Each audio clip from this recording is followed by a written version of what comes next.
Let's talk about a strategy the police used against the Sydney Harbour Bridge protest called negotiated management. So negotiated management emerged in the 1970s in the US in response to the really brutal policing of protests in the 1960s. This was supposedly a softer approach, and it involves negotiating with protest organisers. So you facilitate the protest, but you create all these restrictions about where they can march, what they can say, what they can carry, and you render the protest ineffective.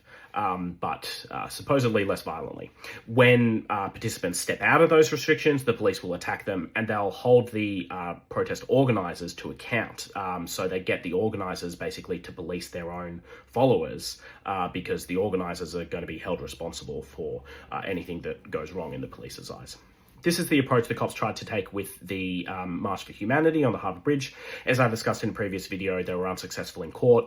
The march went ahead, and then the police tried to shut it down halfway through.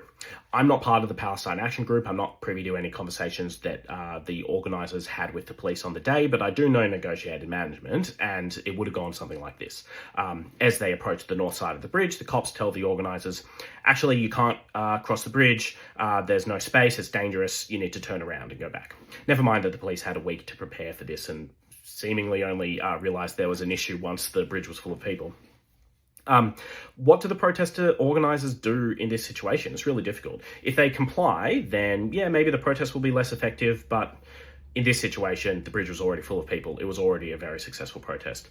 If they wanted to go against the police and keep marching, the cops were ready to start a fight. They would have hurt a lot of people, they would have arrested a lot of people, and they would have blamed the protest organisers for everyone that the police hurt.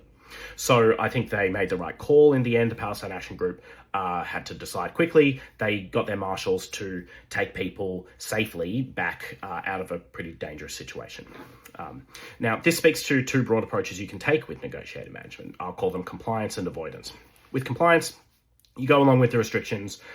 Your protest will be less effective, but the police are less likely to attack you. But the more that people do this, the more it creates a norm of, negotiating with the police and having the state decide how your protest looks. And any activist groups that don't do that are targeted. So the alternative is avoidance, where you just don't go along with it. You don't tell police your plans.